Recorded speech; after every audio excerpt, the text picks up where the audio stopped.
I want to call it right here and right now. Jin and Alka most likely are either family members, sisters, or something else is going on, or they're fellow students under the same teacher, because they have too much similarities. They don't both talk. They're both like brick walls. So I feel like these two characters most likely are related in some form or fashion. I'm calling it right here, right now. So anyways, that aside, it looks like a standard revenge story. That's what this episode introduces. It was very obvious. We all knew this would probably turn into a revenge story, so there's nothing new here that was actually given to us as the viewers to really say, oh, this is awesome. Unexpected plot twist. So we saw that coming. Now, the fighting scenes of this episode was really freaking awesome. I'm not going to deny the fighting scenes. The fighting scenes were cool, and one thing that bugged me with the fighting was the Oppai dodging physics of bullets. This reminded me of freaking High School of the Dead. Why do we see Oppai dodging bullets at the last second?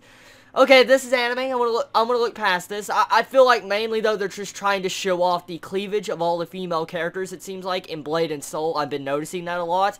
But let's look at the actual prospect of this episode in a good light, okay? It has some good animation, depending on how you look at it. I do like the way they pay attention to the actual shading of the characters. It looks really nice. It's, I guess crisp type animation is not the best, but it does look good. It does look good, and it's not the worst I've ever seen. So Blade and Souls does have some form of animation going for it. So far, though, I really don't like our main female character. She seems to be a brick wall. She doesn't talk much. I mean, I understand that she's supposed to be the silent type character, but now that we know that she's wanting revenge because her master was killed by Jin, it's still, her character just feels flat. Her character doesn't feel like she's had any progression these past 3 episodes. She only spoke maybe 2 or 3 lines this entire episode, and we see no development with her whatsoever. So I'm really upset with that. It seems like the main villain, Jin, that killed the master of Alka, seems to also be just like her, like their personalities are the exact same. So really, this episode, it didn't really, I guess, overall progress the plot in the best direction. I mean, we got to see the face of the master that looked like a little gnome or imp,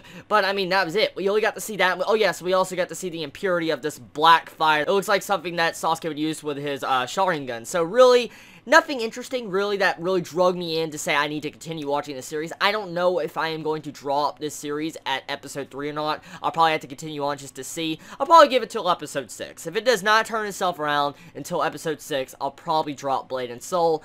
But, I mean, it hasn't done that bad. I mean, it's not the worst pile of crap I've seen, so I can't really deny Blade and Soul that. I feel like these story elements are lacking a lot. It could be a lot better, and since this is based off an MMORPG, they could easily use elements from a game into this actual storyline. That would be very badass, but they're not doing it. They're not using the advantage of an MMORPG to their actual advantage. So, tell me your thoughts on this episode, everybody. Did you enjoy it? Did you hate it? What'd you feel about the freaking physics-defying Oppai? What'd you feel about the main villain, Jin, that killed the master of Alka? What do you feel about Alka's character being flat? Let me know in the comments below. Everybody, do you enjoy Blade and Souls? Do you feel like the series has a lot more potential? Do you think the potential's not coming out yet, that we have to wait a couple more episodes? Let me know in the comments below. Everybody, I love you so much. Please be safe. Chibi out.